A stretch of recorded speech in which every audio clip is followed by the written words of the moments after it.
Bueno, gracias Eduardo y ya estamos como para poder empezar este segundo encuentro sobre Pedro en el libro de los Hechos, entonces. Bueno, eh, a ver, la semana pasada intentamos presentar, aunque sea por arriba, más o menos detenidamente, la imagen de Pedro en el Evangelio de Lucas, obviamente teniendo en cuenta que Lucas escribe dos tomos, el segundo es Hechos de los Apóstoles, pero lo que diga, en este caso, sobre Pedro, lo que diga sobre otras cosas también, están en relación porque una obra continúa la otra. Acá es donde ya se hace importante decir algo. Los que hicieron algo de Pablo conmigo en Hechos de los Apóstoles, Pablo ya lo tendrán más o menos presente, pero es importante tener muy en cuenta esto, y es el modo retórico que se llama o que se suele llamar la síncresis. Síncresis es lo que nosotros llamaríamos en castellano paralelos. Es decir, alguien que pone en paralelo un personaje y otro personaje, distintos tipos o no. Un ejemplo sencillo para empezar y después vamos a ver uno más en detalle. Sobre todo en Lucas es muy común que Lucas pone en paralelo una mujer y un varón haciendo algo parecido o semejante. Les pongo dos ejemplos fáciles de ubicar rápidamente. Por ejemplo, Jesús pone el ejemplo de un varón que pierde una oveja, una mujer que pierde una moneda. Está en claro paralelo. Lo mismo, un varón que planta o que pone un grano de mostaza, una mujer que pone un poco de levadura. Y así, hay más, muchos más, paralelos claros entre un varón y una mujer, de modo de resaltar, obviamente, semejanzas. Lo que sí es importante tener en cuenta antes de avanzar, para de entrada dejar claro que sea paralelo no quiere decir que sea igual, es la primera síncresis que encontramos en el Evangelio de Lucas, y es la síncresis, el paralelo, entre Juan el Bautista y Jesús. A ver, el Evangelio nos dice que hay un señor, Zacarías, se le aparece un ángel. Hay una mujer, María, a la que se le aparece un ángel. El ángel se llama Gabriel, el ángel se llama Gabriel. Ante la aparición del ángel, obviamente sucede una situación de desconcierto, turbación o lo que fuere, y entonces el ángel le dice: no temas, Zacarías, no temas, María. Ahí hay un anuncio de una misión a un hijo. Tendrás a luz un hijo, le dice a Zacarías y le dice a María, una descripción de la tarea del hijo, hará volver el corazón de los padres a los hijos, ¿verdad? Él será grande, será llamado, etcétera. Jesús, le pondrás por nombre, Juan, le pondrás por nombre Jesús, y después de eso, objeción natural. ¿Cómo es posible si yo ya soy viejo y mi mujer es estéril? ¿Cómo es posible si yo no conozco varón? Un signo de parte del ángel, te vas a quedar mudo, un signo de parte del ángel, tu parienta Isabel está embarazada, y entonces el ángel se retira. Pero después todavía, al octavo día se circuncida a Juan, al octavo día se circuncida a Jesús, se le pone el nombre dado por el ángel, se le pone el nombre dado por el ángel, y todavía más, al final termina, el niño crecía y se fortalecía, el niño crecía y se fortalecía. Es decir, es evidente, no se puede ni siquiera debatir demasiado, que está claramente en paralelo el anuncio, nacimiento la presentación del crecimiento de Juan, y anuncio, nacimiento y presentación del crecimiento de Jesús. Pero también es cierto que es evidente que no es igual. Es decir, al decir que están en paralelo no quiere decir que son lo mismo. Un ejemplo sencillo es, para empezar, Zacarías cumple las expectativas o las características de grandes personajes del Antiguo Testamento, donde una mujer estéril va a quedar embarazada porque ese hijo que van a nacer tiene alguna responsabilidad en el plan de salvación. Pero acá, en el segundo de los casos, estamos ante una virgen, por lo tanto, algo absolutamente novedoso, un anciano o anciana en el caso de Isabel, una joven en el caso de María, y además que queda totalmente claro en el momento en que se encuentran las dos mujeres, en el cual, para no alargar el tema, porque no es este el tema, Isabel va a decir la madre de mi Señor. Por lo tanto, está claro que hay una superioridad del segundo grupo, el segundo paralelo, es decir, de Jesús sobre Juan. Pero que están en paralelo no cabe duda. Esto vale para tener en cuenta un siguiente dato, entonces, y es que también está en paralelo el Evangelio y Hechos de los Apóstoles. Y entonces hay una síncresis entre Lucas y Hechos. A ver, veamos a modo de ejemplo sencillo. Jesús va a empezar su ministerio después de 40 días donde va a ser tentado. La iglesia va a empezar su ministerio después de 40 días en los que se aparece Jesús resucitado. Acuérdense que en el Evangelio de Lucas, como lo vimos la semana pasada, todo ocurre el mismo día. En cambio, en Hechos son 40 días. Como si Hechos quisiera expresamente poner en paralelo los 40 días de Jesús antes de empezar su ministerio, los 40 días de la iglesia antes de empezar su ministerio. Jesús, lleno del Espíritu Santo, va a empezar su ministerio. La iglesia, llena del Espíritu Santo, va a empezar su ministerio. Va a haber una intervención del cielo en Juan, en el momento de Juan, el bautismo, una intervención del cielo, Pentecostés. Va a haber un ruido que viene del cielo en Juan, un ruido que viene del cielo en Juan, estoy hablando de Juan pensando en el bautismo, en Lucas, un ruido que viene del cielo en el caso de Pentecostés.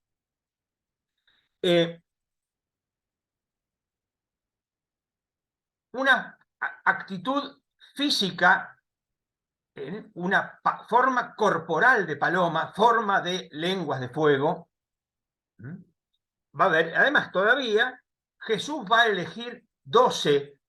Pedro va a elegir el 12 que está faltando porque Judas ya no está más.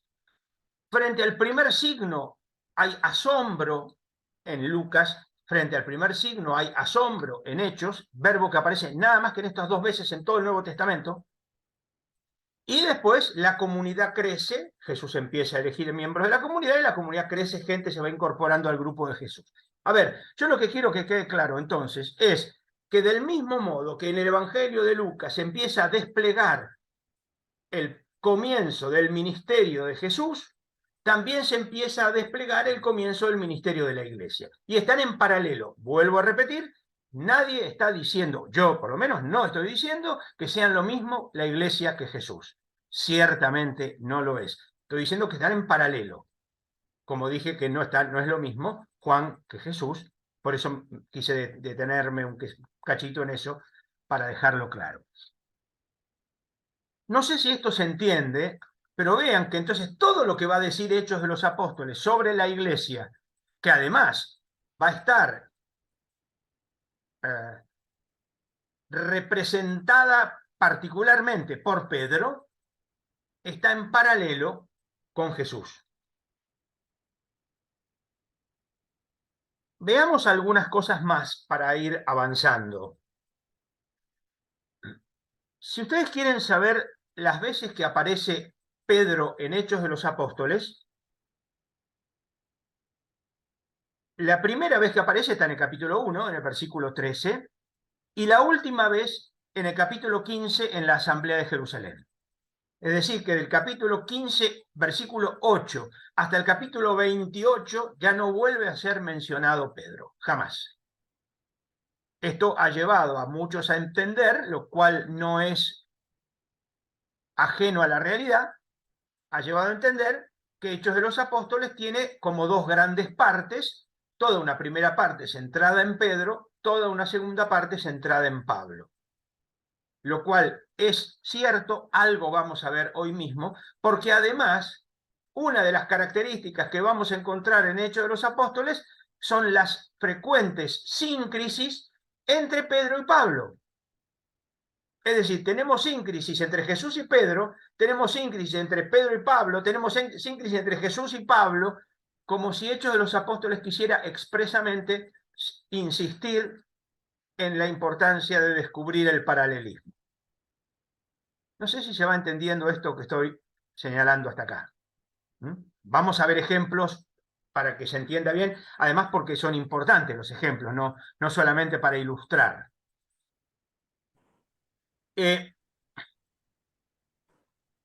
primer lugar, se nos dice en Hechos 1 que Pedro y los demás son los 12 y otros más, entre otros María, la madre de Jesús, y sus hermanos, por ejemplo, permanecen en Jerusalén.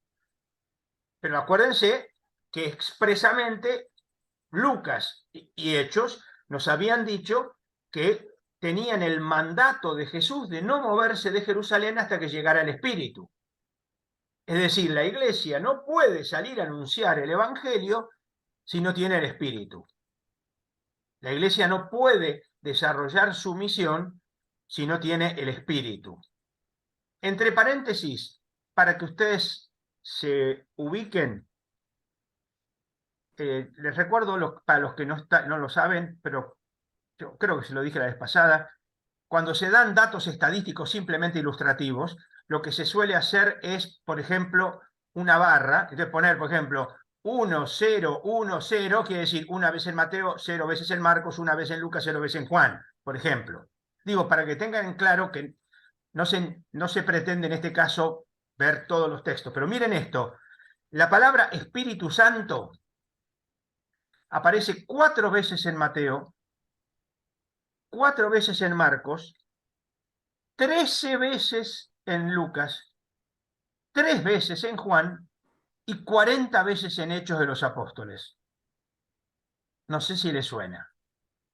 Repito, 4, 4, 13, 3, 40.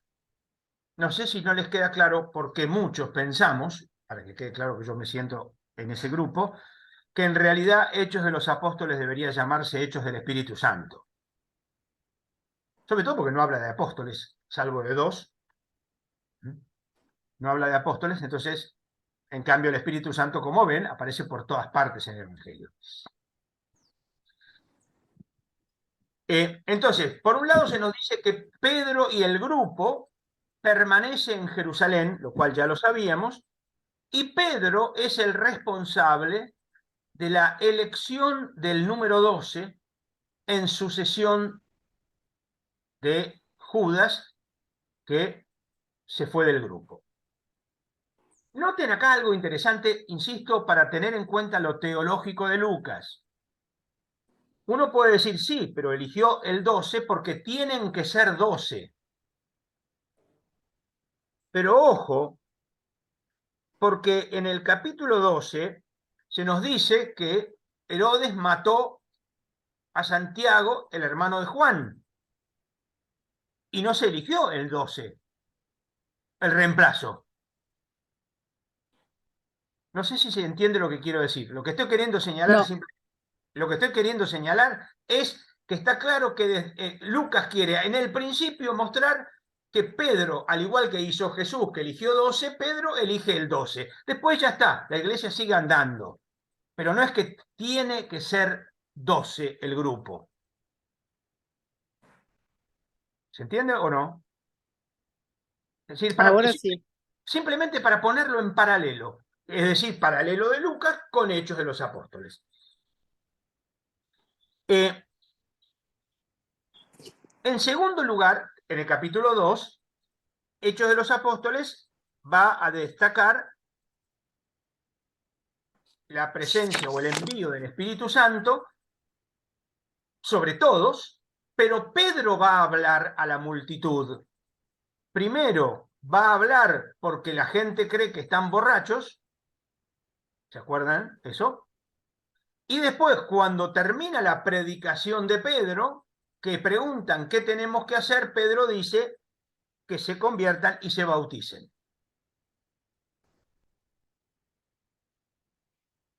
En el capítulo 3 nos vamos a encontrar con una curación. Capítulo 4, Pedro y Juan son detenidos e interrogados. Lo mismo en el capítulo 5, aunque además tenemos la escena de Ananías y Zafira. Todo esto vamos a ver algo, por lo menos lo más importante. Y de ahí del capítulo 5 saltamos al 8. En el capítulo 8, Pedro y Juan salen de Judea y van, por ejemplo, a Samaria. En el capítulo 9, Pedro sigue fuera de Judea, va a estar en una región, digo en una región porque va a un lado, va a otro lado, va a otro lado, donde va a resucitar a Tabita, eso ya lo vamos a ver enseguida. Y de ahí el capítulo 10, que es el capítulo donde más veces se menciona a Pedro, que es el largo encuentro de Pedro con Cornelio, si se acuerdan, el pagano que manda llamar a Pedro, expresamente a Pedro, que está en Cesarea, está en casa de otro Simón, que era un curtidor. Acá tenemos muchas menciones de Pedro porque es muy narrativa la escena, entonces hay un diálogo de Cornelio con Simón, los enviados de Cornelio con Simón, etc. En el capítulo 11, toda la primera parte le van a cuestionar a Pedro por qué bautizó a Cornelio, cosa que va a ser importante, después lo vamos a ver. Y en el capítulo 12, de nuevo, Pedro está preso por Herodes, la comunidad reza por Pedro, Pedro va a ser liberado y entonces una vez que lo liberan tiene una escena un poco dramática porque la gente en la puerta de la casa de María está tan contenta de que esté Pedro que no le abren la puerta y el tipo lo está buscando la cana y el tipo está en la puerta y nadie le abre porque están todos contentísimos, qué bueno que está Pedro, qué bueno que está Pedro, abrime, salame que estoy afuera. Bueno, no importa. Y después de eso termina, desaparece Pedro del capítulo 12, como les digo, y en el capítulo 15, una vez mención de la Asamblea de Jerusalén. A ver, como ven, esto es todo. No es mucho más lo que se menciona expresamente de Pedro en el libro de Hechos. Con lo cual, como ustedes podrán ver, es mucho más lo que se dice de Pablo, por ejemplo.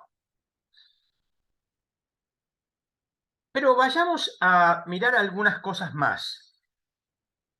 Por ejemplo,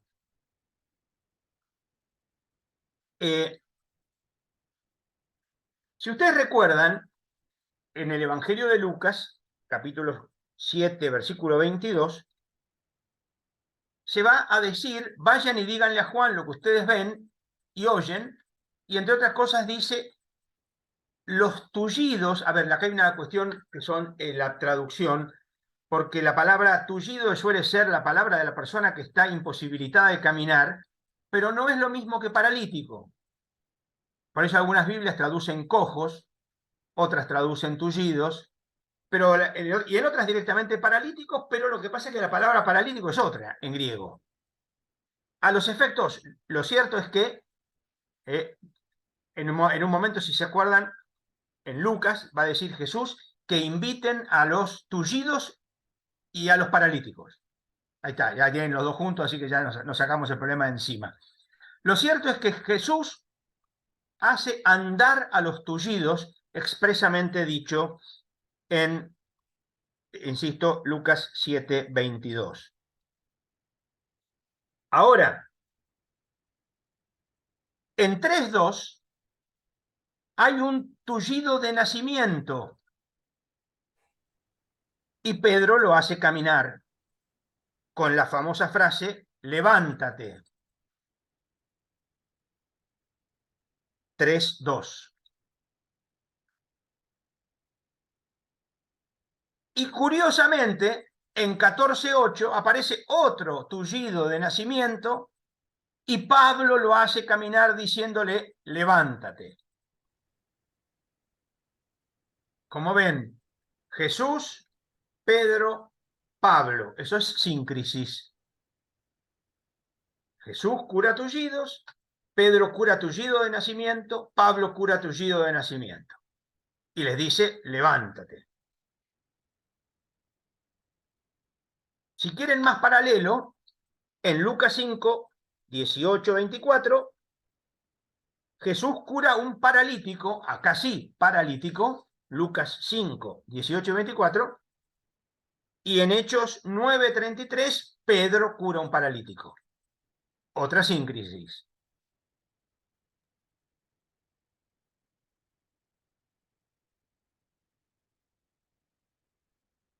No sé si las van viendo. ¿Mm?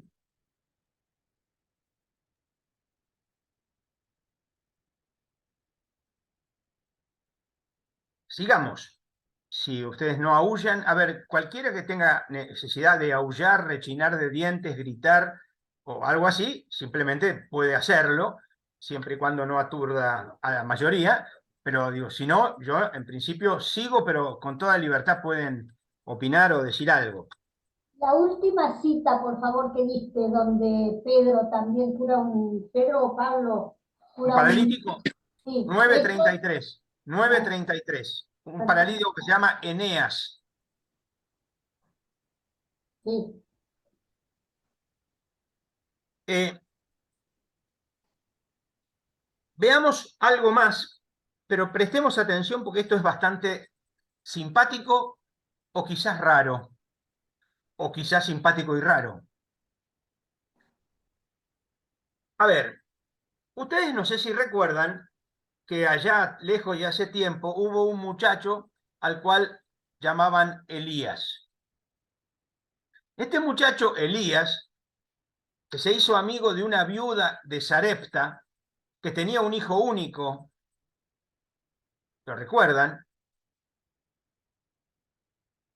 Como Elías iba seguido por ahí, le preparan un cuartito en la habitación superior, en la parte de arriba de la casa. Si quieren llamarlo terraza para que sea más fácil de ubicar. Primero de Reyes 17, 19. Ahora, resulta que este niño se muere.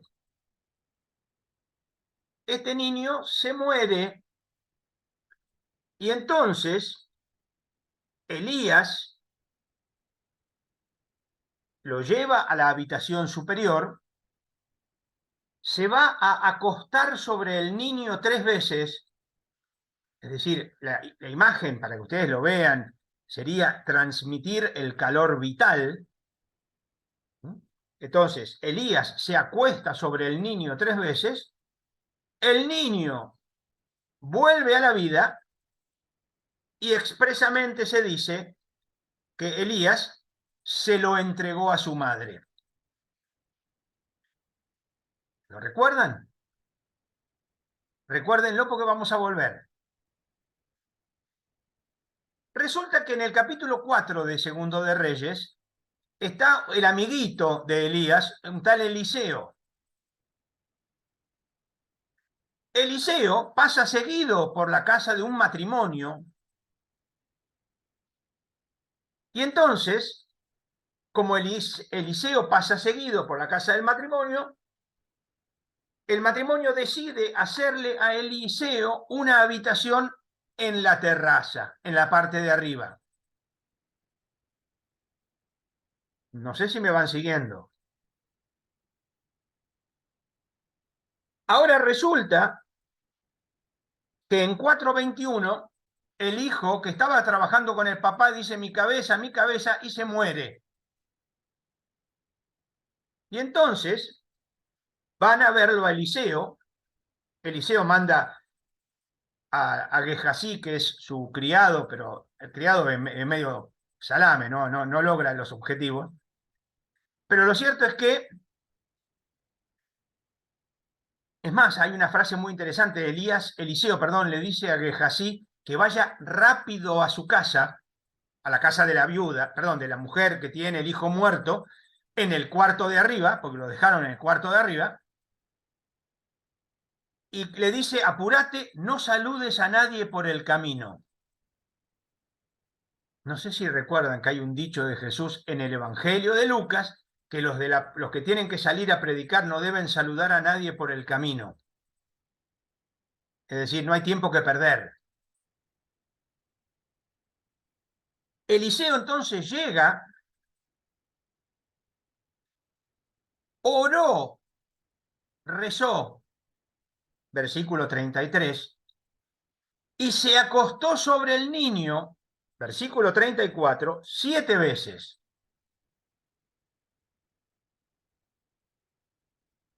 ¿Me siguen o no? Bien, les recuerdo a los más distraídos, distraídas o distraídes, que en el caso de la suegra de Pedro, en Lucas, no en Mateo, no en Marcos, Jesús se acuesta sobre la suegra de Pedro, cosa que las Biblias tratan de suavizar y entonces ponen cualquier cosa porque les resulta medio raro. En lugar de entenderlo en clave Elías Eliseo, lo entienden en otra clave de que habla de sus propias perversiones mentales o no sé qué, y entonces cambian las palabras. El texto dice que Jesús se recostó sobre la suegra de Pedro y expulsa la fiebre. Esto es 4:39 de Lucas. Si se acuerdan, el verbo epistrefo, volver, se usa en Primero de Reyes 17:21, Elías, se usa en 2 Reyes 4:22-31, Eliseo, y resulta que Pedro se encuentra con que está cerca y se muere Tabitá o Dorcas, depende de los nombres que le pongan, los dos nombres aparecen. Y entonces, ¿qué hacen con Tabitá que está muerta? La ponen en la habitación de arriba.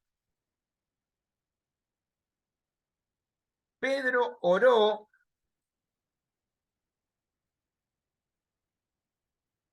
Les recuerdo a los que les gusten las estadísticas, el verbo orar, rezar, 13 veces en Mateo, 10 veces en Marcos, 18 en Lucas, 0 en Juan y 16 en Hechos.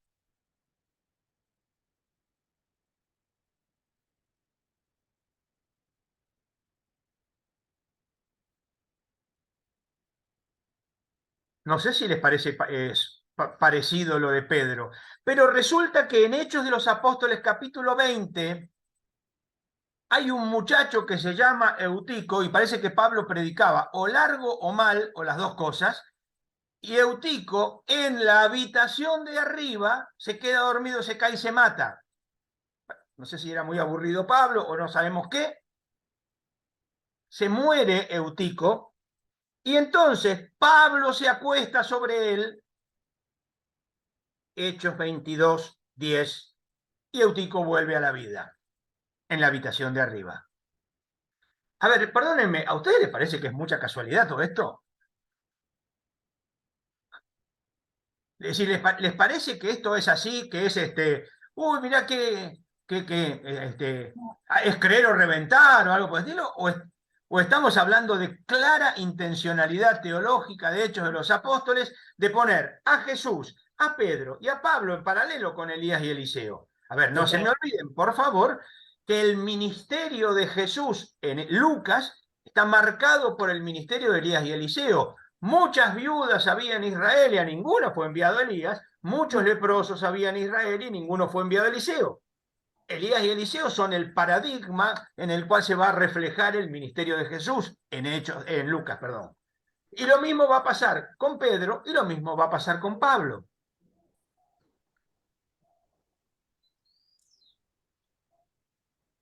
¿Me van siguiendo? ¿O estamos al borde del colapso? Es una continuidad. O sea, yo creo que es como una continuidad, o sea, no es como que la historia se continúa, es el mismo espíritu. O es un paralelismo. Ujú. Está haciendo un claro paralelismo, poniendo en paralelo como para una manera de decir, miren acá.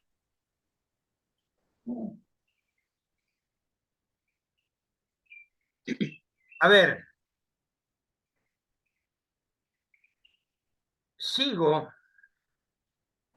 Típico de Lucas, había una mujer con hemorragias desde hacía 12 años, 8:43. Una mujer encorvada hacía 18 años, capítulo 13. Un paralítico desde hacía 8 años, 9:33. Esa necesidad de poner fechas, por ejemplo, le interesa, a Lucas le gusta, y entonces pone en paralelo a Jesús que cura una mujer encorvada, una mujer con hemorragias que tenía tantos años de enfermo, un paralítico que tenía tantos años de enfermo.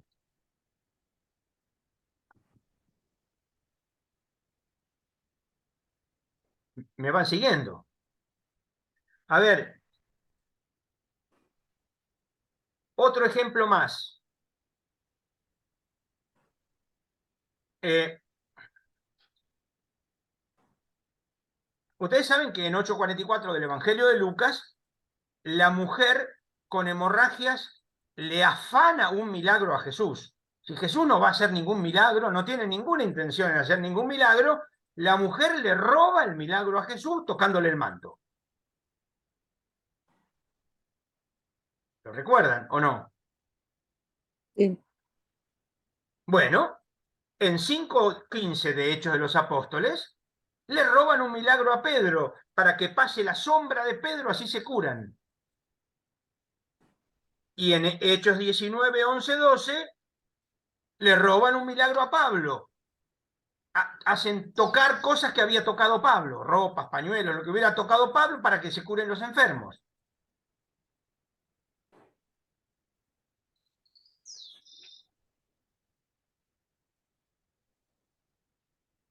Me van siguiendo, ¿no?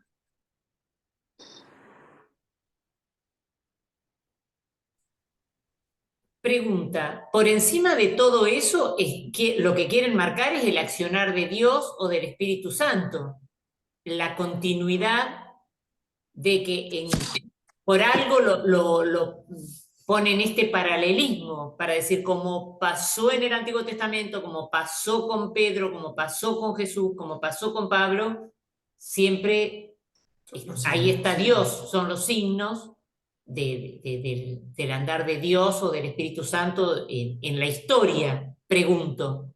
Sí, sí. A lo mejor lo que está queriendo hacer es, a ver, vamos a un ejemplo antes de contestarte, pero creo que te voy a estar contestando también.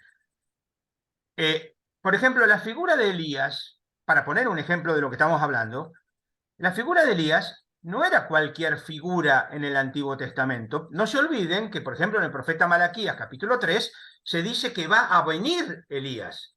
Elías va a volver. Pues sí, está claro, no es que va a volver Elías, sino que va a volver uno como Elías. De hecho, por ejemplo, Marcos y Mateo van a decir que Elías vino y ese Elías era Juan el Bautista, por ejemplo. Es decir, lo que quiero decir es, la figura de Elías es una figura muy importante, tanto que en algunos ambientes aparece como el profeta característico. En otros lados, el profeta característico es Moisés, y por eso Moisés y Elías aparecen en el monte de la transfiguración, pero bueno, no vamos a entrar en esos análisis. Entonces,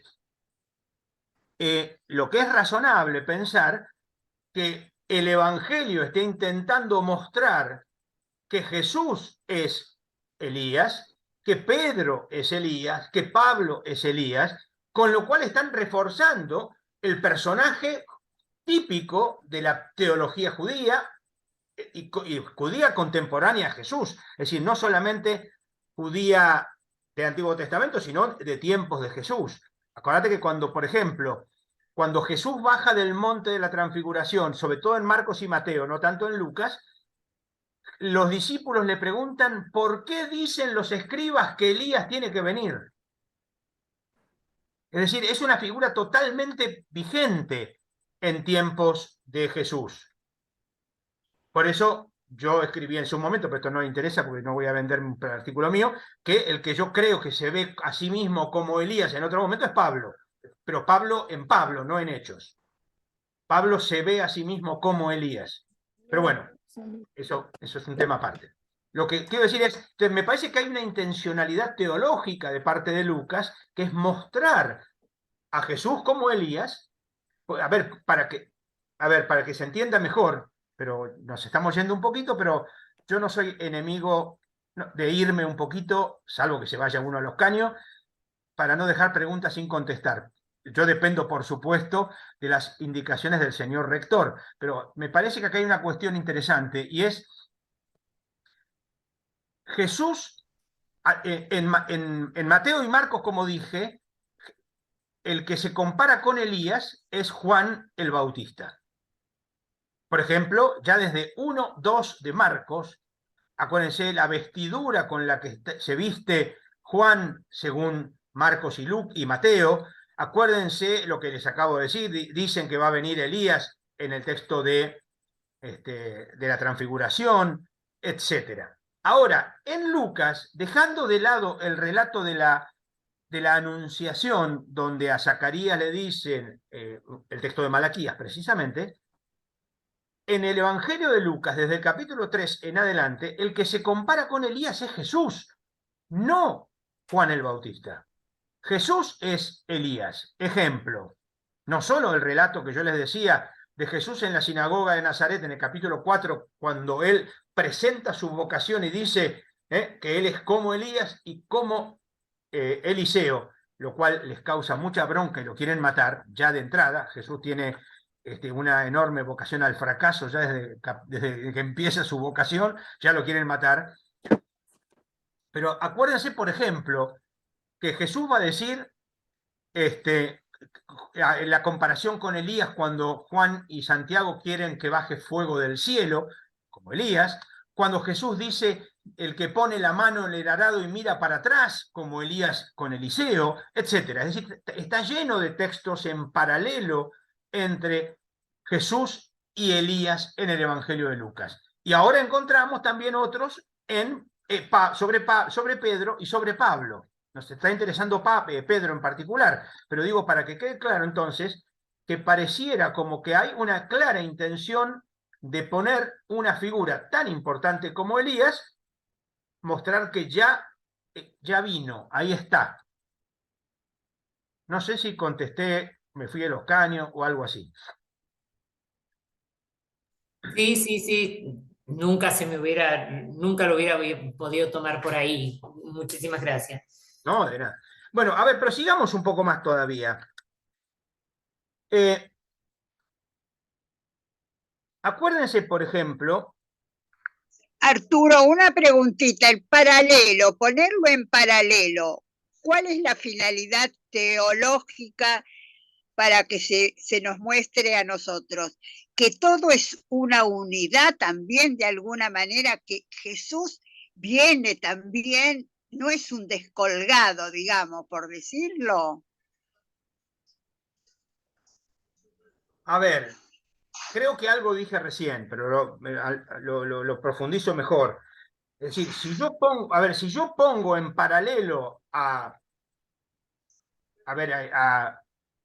no sé, al cura tal, con un cura tal del pasado, yo estoy intentando algo. Si yo digo, por ejemplo, no sé, vamos a un ejemplo concreto, por ejemplo, si yo digo, el Papa Francisco es como Juan 23, para poner cualquier ejemplo, no me interesa si es verdad o no es verdad, evidentemente yo estoy haciendo un paralelo claro entre lo que yo quiero destacar de Juan 23 y lo que yo quiero destacar de Francisco y ponerlos en paralelo, con lo cual lo pongo. Si yo tengo una valoración positiva de Juan 23, pongo a Francisco dentro de una valoración positiva. Si yo dijera con Julio II, ya tenemos un problema. Si yo comparo a Francisco con Julio II, tenemos un problema. Entonces, estamos hablando de un papa nefasto. Entonces, digo, lo mismo acá. Si yo pongo en paralelo a Jesús con nada menos que Elías o con nada menos que con Moisés, evidentemente estoy intentando mostrar una cara teológica bajo un aspecto, no todo. Por ejemplo, si el Evangelio de Mateo nos pone a Jesús que sube a un monte para dar las bienaventuranzas y el sermón de la montaña, no se está poniendo a Jesús en paralelo con Moisés, obvio. Y al ponernos a Jesús en paralelo con Moisés, nos está destacando algo fundamental de Moisés, el que dio la ley en el monte, y Jesús que viene a dar una nueva ley en el monte. Entonces, acá lo mismo. Si se pone a Elías como el profeta, además un profeta que predica a paganos, la viuda de Sarepta, por ejemplo. Jesús viene a predicar a paganos, y eso es hecho de los apóstoles, fundamentalmente, sobre todo en Pablo, sobre todo en la parte de Pablo. Entonces, el poner en paralelo tiene una intencionalidad teológica de acuerdo a la valorización que se le dé a la persona con la que se está comparando al personaje. Está bien, está bien. Pero y además, sobre todo, una unidad de mensaje. Es que la unidad puede ser ficticia o artificial, porque yo estoy haciendo esa unidad que, por ejemplo, esa unidad de mensaje que la hace Lucas, pero no la hace Mateo. Ah. Es decir, digamos, es Lucas el que quiere comparar y poner en paralelo a los personajes. Por eso me parece importante que tengan en cuenta que cuando yo estoy hablando de paralelo, no estoy hablando de que las vidas sean paralelas, sino que Lucas selecciona los elementos que a él le interesan para mostrar el paralelo, y que entonces vos puedas descubrir en Jesús elementos de Elías o elementos de Eliseo. A ver, por ejemplo, acuérdense que solamente en Lucas está, en el capítulo 7, que Jesús resucita al hijo único de una viuda. A ver, Jesús resucita al hijo único de una viuda, como había hecho Elías. ¿Y cómo dice el Evangelio? Cuando Jesús resucita al hijo de la viuda, se lo entregó a su madre. ¿Se acuerdan que yo les había dicho? Prestenle atención a ese texto. Sí. Es decir, el Evangelio de Lucas nos está poniendo claramente a Jesús en paralelo con Elías. Cuando después hay otra escena que está nada más que en Lucas, que es los 10 personas con lepra que le piden a Jesús ser curados, y que solamente un samaritano vuelve. ¿Lo recuerdan? ¿Lo recuerdan o no? Sí. Jesús, ¿qué dice? Solo este extranjero, igual que Eliseo, un extranjero.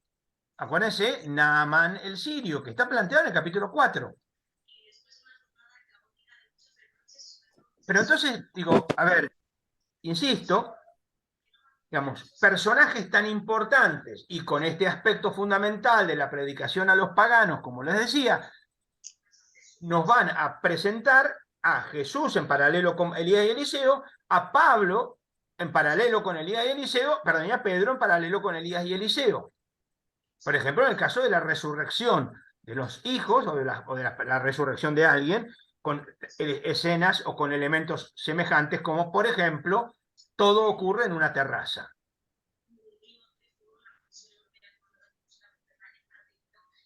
¿Está bien? ¿O hay alguna crisis? Si hay crisis, si las podemos solucionar, las solucionamos. Y si no, las festejamos y brindamos por las crisis y seguimos. No sé. Una pregunta, Eduardo. ¿Sí? El autor de estos paralelos está también pensando en a qué comunidad le está escribiendo, ¿no? Por supuesto. Está escribiéndole una comunidad que sabe, que entiende, sea porque él se lo explicó antes o porque sea una comunidad que sabe de quién estamos hablando, sin duda.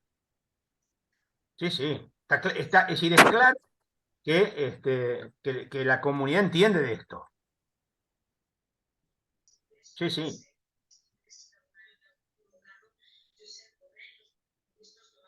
¿Seguimos? A ver, vamos a algunos casos más. En el Evangelio, perdón, ahora en Hechos, en Hechos nos vamos a encontrar con que Pedro tiene una pelea fuerte con un mago, Simón. No sé si lo recuerdan. Simón el mago quiere comprarle a Pedro el don del Espíritu para hacer los milagros que él hace. De donde viene el pecado eclesiástico de la simonía, por Simón, precisamente, que es un pecado gravísimo, que es pretender hacer plata con las cosas de Dios, que es un pecado gravísimo que jamás se castiga. En la iglesia al menos. Perdón, se me escapó eso, rector. Es decir, la simonía es el ejemplo de Simón, el mago, que pretende comprar las cosas de Dios. En este caso, el don de Dios. Entonces, Pedro se enfrenta con Simón el mago. 8, 9 de Hechos. Pero curiosamente, en 13:6, Pablo se enfrenta con un mago, Bar Jesús, judío. ¿Es casualidad que se enfrenta con un mago Pedro, se enfrenta con un mago Pablo?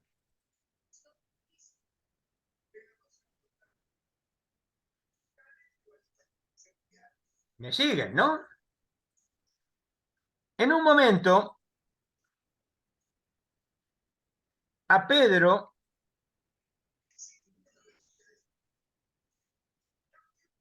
lo confunden como si fuera Dios. En el capítulo 10, levántate, pues se postró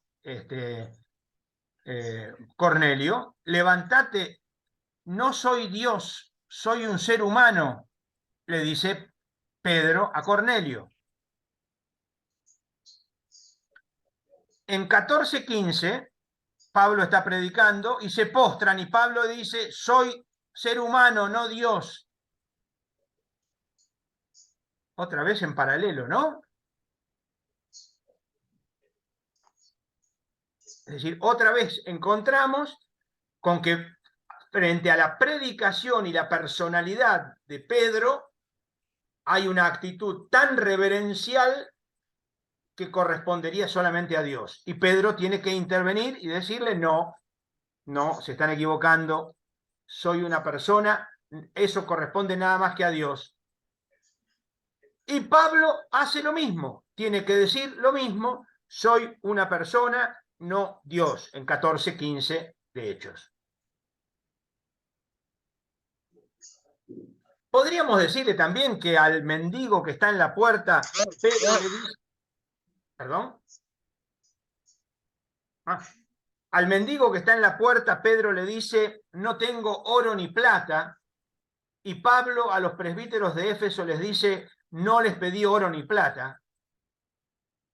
El oro y la plata no son tema de los apóstoles, pero quisiera detenerme también un poco en otro elemento, y es, Pedro está preso en 12 del 1 al 11,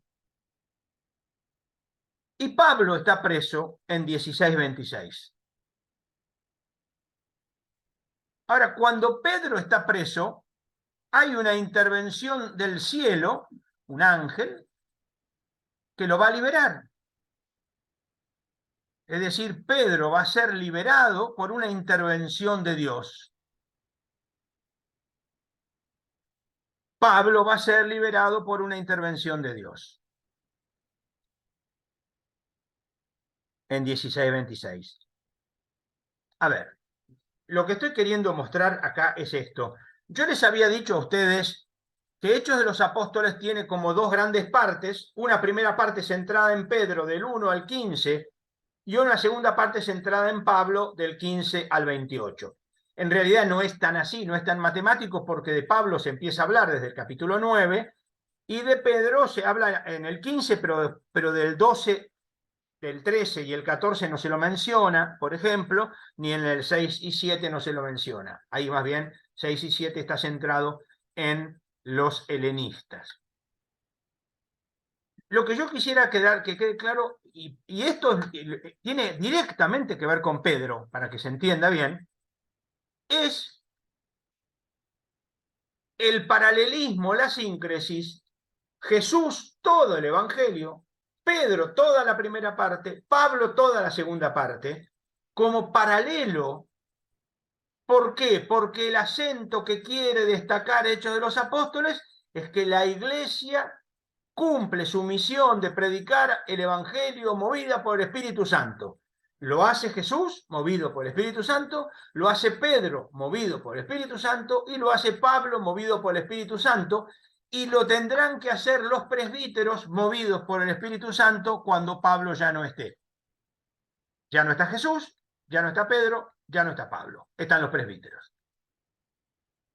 Es decir, la figura de Pedro es el emblema central del paralelo con Jesús antes y del paralelo con Pablo después, de la centralidad que tiene el Espíritu Santo en la predicación,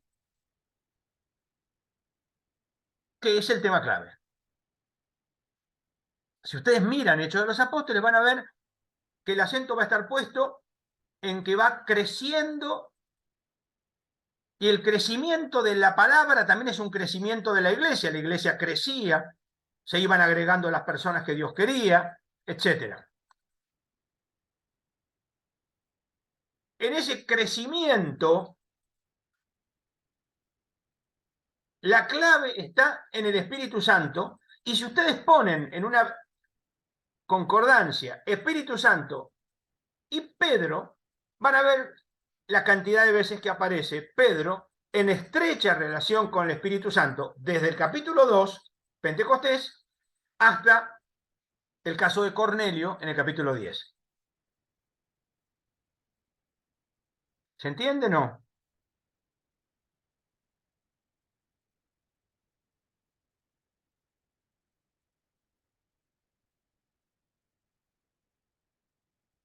A ver, para redondear esto, porque esta me parece que es la clave. Es decir, a ver, a mí me pidieron que hable de Pedro, y trataré de hablar de Pedro, pero no se puede hablar de Pedro sin hablar del Espíritu Santo, como no se puede hablar de la iglesia sin hablar del Espíritu Santo, como no se puede hablar de Pablo sin hablar del Espíritu Santo. Es decir, la iglesia sin el Espíritu Santo es lo mismo que hablar de un cadáver, o de una ONG, como dice el Papa Francisco. Sin el Espíritu Santo estamos hablando de cualquier cosa. Y entonces, vean, el Espíritu Santo es el que deben esperar, y por eso están en Jerusalén, capítulo 1. El Espíritu Santo es el que impulsa a la elección de Matías. El Espíritu Santo es el que se derrama sobre todos en Pentecostés. Y el que va a hablar en nombre de todos ellos es Pedro, precisamente.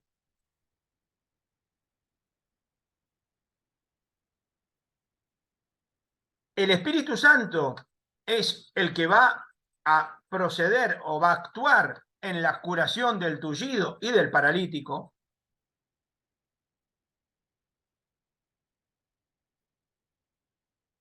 En los interrogatorios que van a sufrir, sobre todo en los capítulos 4 y 5, va a hablar el Espíritu Santo, expresamente señalado.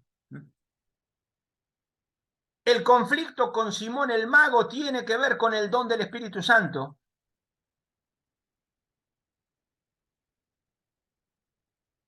Y el Espíritu Santo va a ser el gran protagonista en la conversión de Cornelio. Acuérdense que Pedro, como es absolutamente lógico, se tiene que negar. Pedro no quiere, porque no debe, porque no puede. Acuérdense que Pedro tiene que narrar 3 veces la misma visión, porque es el Espíritu Santo el que le dice a Pedro, la cosa va por acá, Pedro, va por Cornelio. Y Pedro le va a decir, yo no entraría en la casa de ustedes porque no nos está permitido entrar en casa de nadie, ni comer con nadie que no sea judío. Pero como el Espíritu Santo me dijo que entre, entro y predico. Y cuando el Espíritu Santo muestra que sopla y empiezan a hablar en lenguas, ahí entonces Pedro lo bautiza. Es decir, Pedro muestra todo el Hechos de los Apóstoles, perdón, la docilidad al Espíritu Santo, que es lo que debería caracterizar a todo bautizado.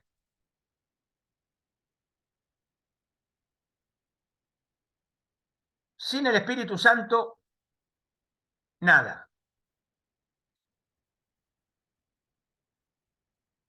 No sé si hasta acá nos vamos quedando claro o no.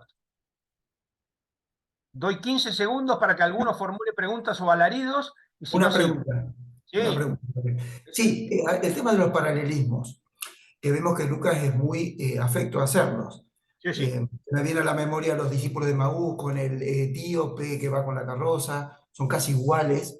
Y ahora usted lo que decía, esas repeticiones que se dan en Pedro y en Pablo, en distintas situaciones, curaciones, liberaciones, venidas de ángeles, uno puede llegar a pensar que más que un hecho histórico, es más bien un deseo de expresar un mensaje teológico del autor, porque uno puede llegar a pensar, esto me parece que no es realmente cierto histórico, sino que es más bien un mensaje donde él quiere ir equiparando la actividad de los principales discípulos, ¿no? Pedro y Pablo.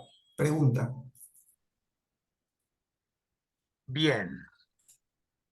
Como has dado en la tecla, trataré de ser breve, porque para peor es un tema en el cual yo he entrado bastante últimamente. ¿Qué es esto?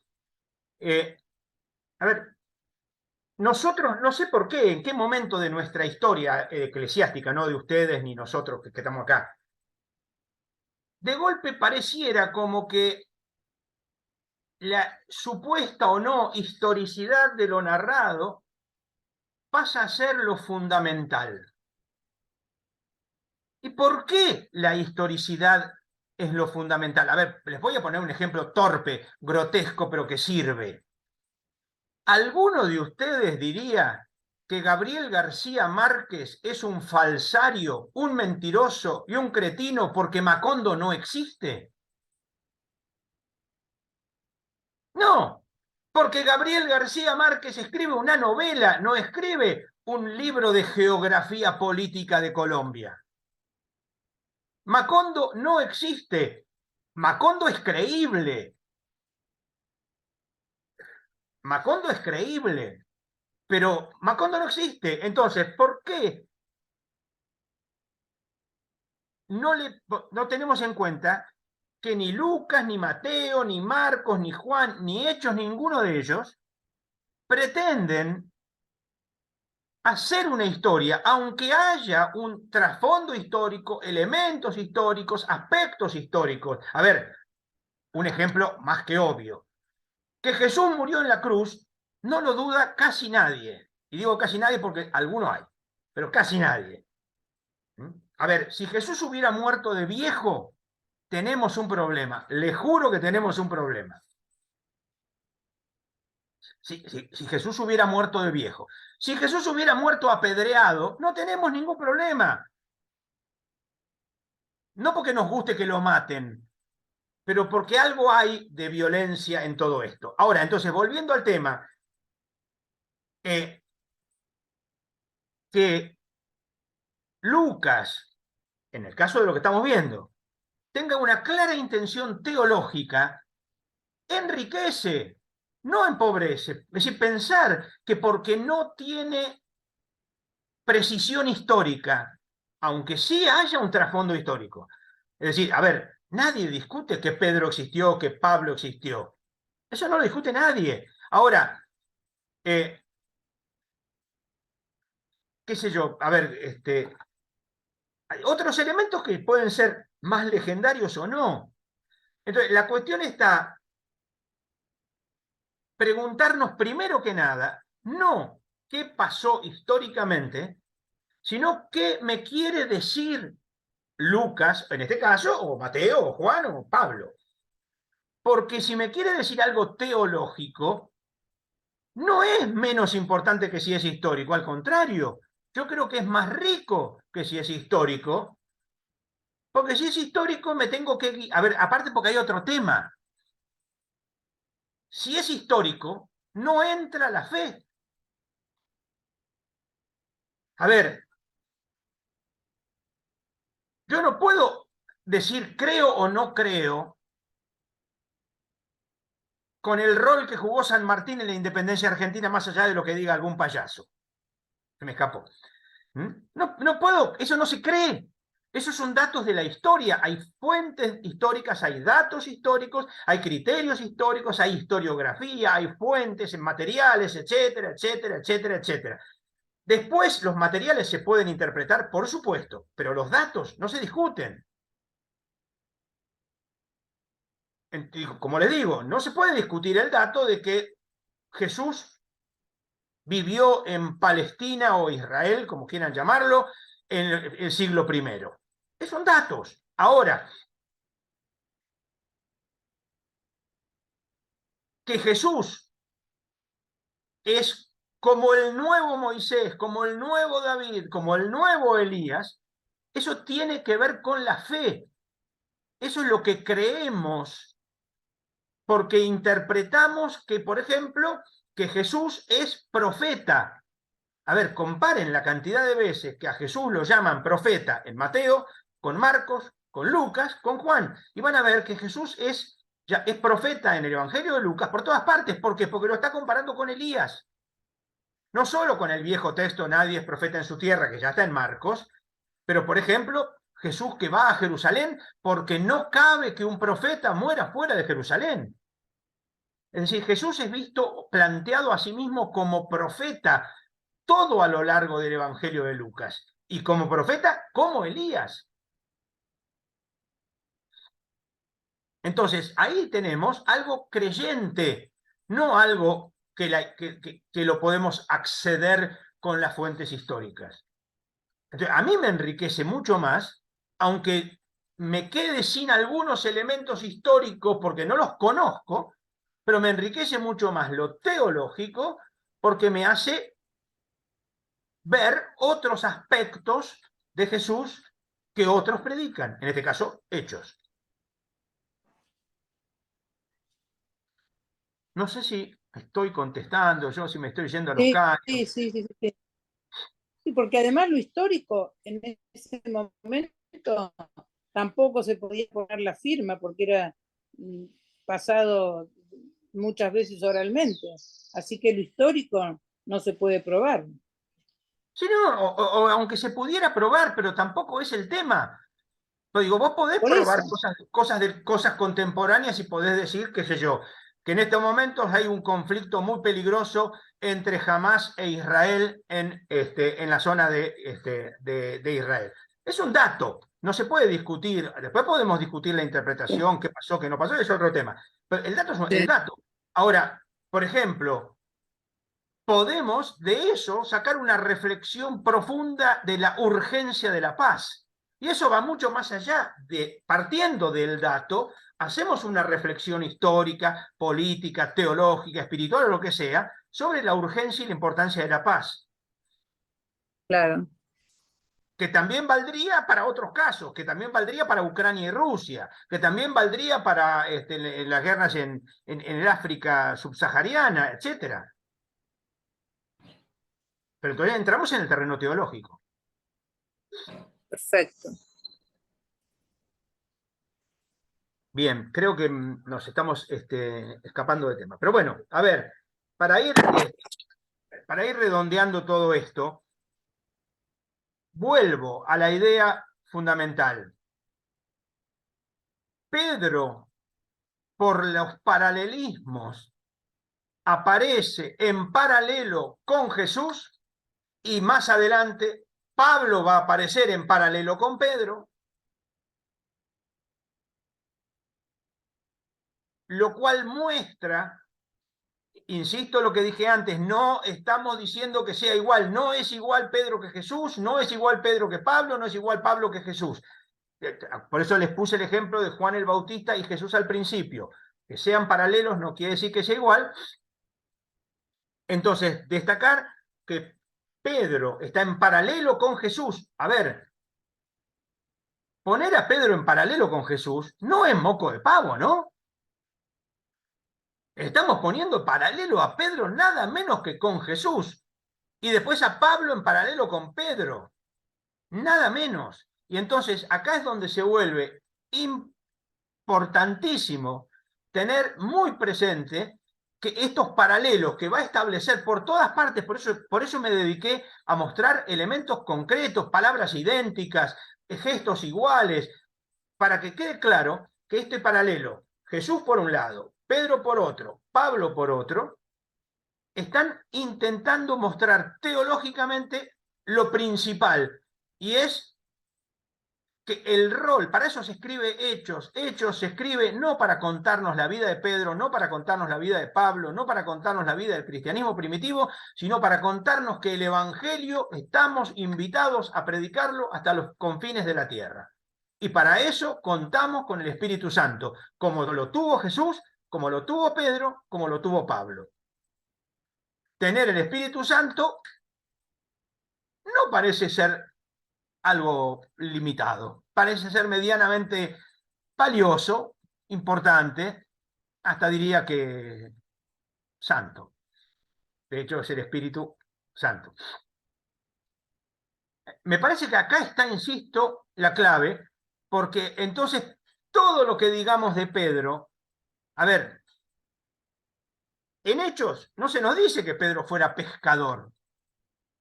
No le interesa a Hechos que Pedro fuera pescador. No es ese el tema.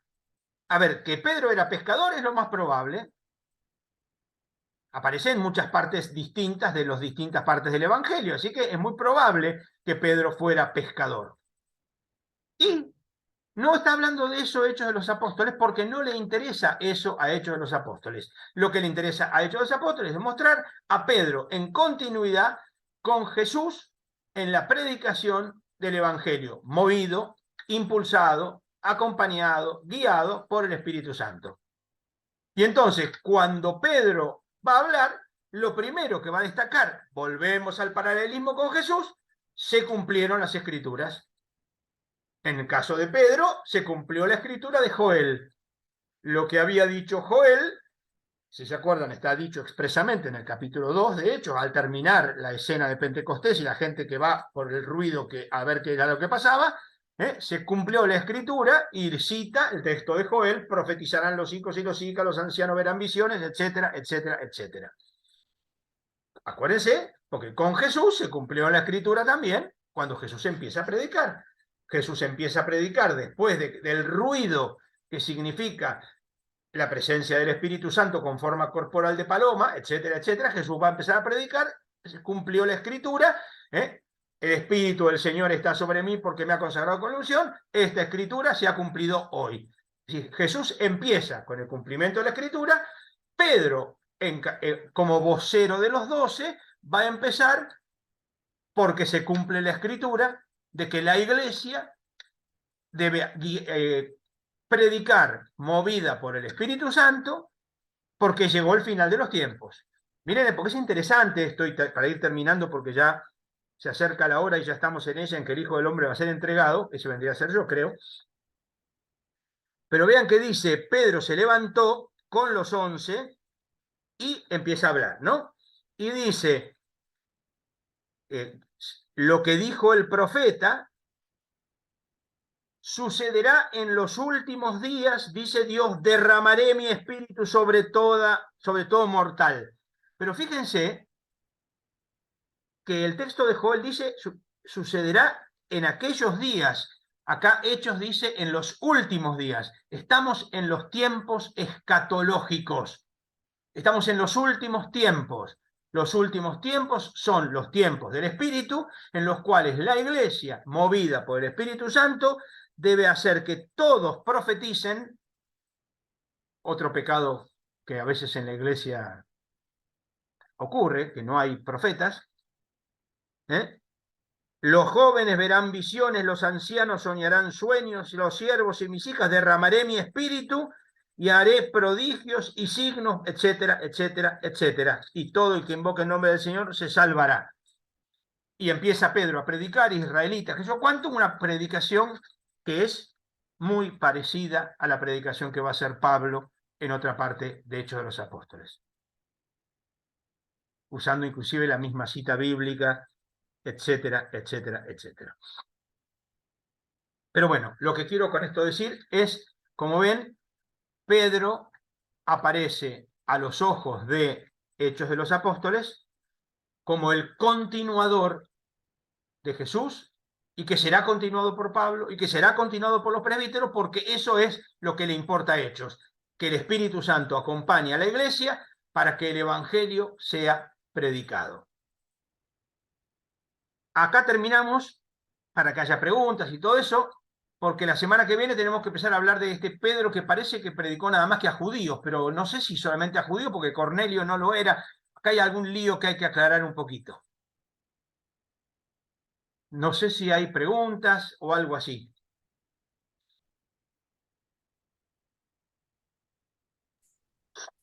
Clarísimo.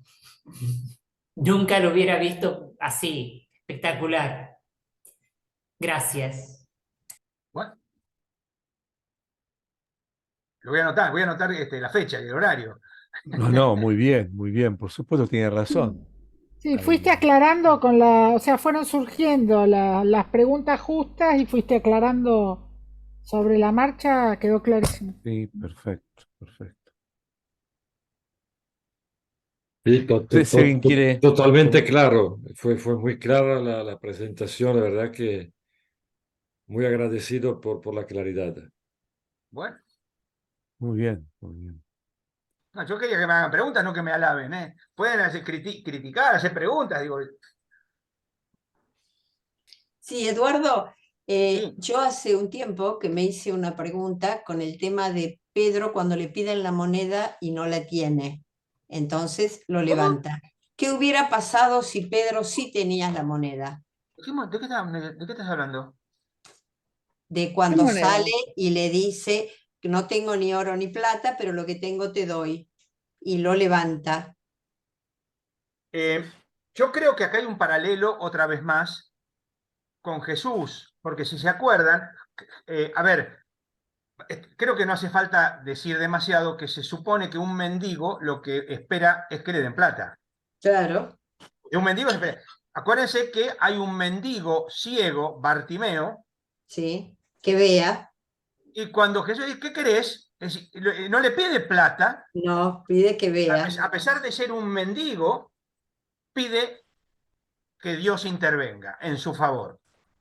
Acá pasa más o menos lo mismo. Pedro le dice, a ver, yo plata, yo no tengo plata, somos pobres. Acá es interesante, pero eso es un tema aparte. Por ejemplo, las veces que aparece el tema del dinero, Jesús nunca tiene dinero. Jesús nunca tiene. Hay que pagar el impuesto al César, muéstrenme la moneda. Jesús no tiene. Hay que pagar el impuesto al templo. Pedro anda a pescar un pescado y saca una moneda. Creyeron que Jesús le había dicho a Juan, a Judas, que fuera a pagar para los pobres, porque el que manejaba la plata era Judas. Es decir, Jesús nunca tiene un mango. Bueno, acá parece que Pedro y Juan tampoco. No tengo ni oro ni plata, lo que tengo te lo doy en nombre de Jesucristo, levántate. Yo a ustedes no les pedí ni oro ni plata, dice Pablo en Hechos 20. Es decir, hay un paralelo ahí. Me parece que es de nuevo poner en paralelo a Jesús con Pedro y con Pablo. Gracias.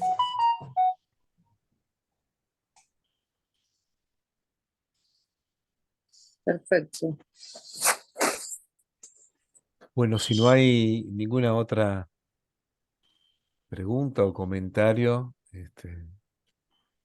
cerramos aquí hoy y nos quedamos con toda esta cantidad de hermosos datos y cosas. ¿Tenés, Eduardo, para mandarnos esos paralelos? A ver, vamos a hacer una cosa. Vos, José Luis, me conocés a mí. Sí, por eso. Entonces, ¿sabés que yo si escribo a mano estoy perdido? Claro, Porque yo soy algo así como un neurótico. sí, No le va a servir a nadie esto. no, claro. Difícil, difícil. Es un poco difícil, sí, es un Es poco más, difícil. que si querés te muestro, peor todavía, mis apuntes en el Encuentro Nacional del Grupo de Curas. Nos dieron a cada uno 4 hojas, y una carpeta con 4 hojas, y yo usé solo una carilla en todo La el mitad. encuentro. No, una carilla sola de todo el encuentro, pero yo te lo muestro y vos decís, no, este tipo está loco, lo cual evidentemente no hace sino confirmarlo, pero... Sí. Sí. Sí, sobre todo con una letra muy chiquitita que es imposible. Y pareja, Sin y lupa. prolija. Muy prolija. Bueno, gente, Bueno, quedamos entonces para el próximo martes y continuamos con este curso con Eduardo. Gracias, Eduardo, entonces. Muchas gracias. Abrazo a todos. Muchas gracias. Gracias. Perdón, José Luis, yo no Gracias. tengo ningún problema en sacarle una foto a esto y mandártelo, pero no sé si le va a servir. no, gracias. Manuscrito. Prefiero hacer un curso en arameo, gracias. No, Gracias. está en castellano. grabado. Mejor Está en escucharlo castellano. grabado. Bueno, muy bien. Lo Gracias, que podemos buenas hacer noches. es que alguno que escuche esto con mucho detenimiento haga el apunte en paralelos y lo comparta con todos. Eso también se puede hacer. Si Eduardo nos ayuda con la fotito, podemos reconstruir. Si no es invadir mucho tu intimidad. No, porque acá no tengo nada personal. Lo personal no lo pongo en estas cosas. Bien, qué suerte. Bueno. Bien. Bueno, Pero entre el video y la fotito creo que podemos hacer algo, dale. Bueno, yo se lo mando a José Luis y que a lo que le parezca. Bueno, listo. bueno, Gracias, un gracias. abrazo. Gracias. Bueno, Muchas gracias. Buenas Que sean noches. felices, que sean Buenas felices, noches. felices. Buenas noches. Hasta la semana gracias. que viene. Buenas noches a todos.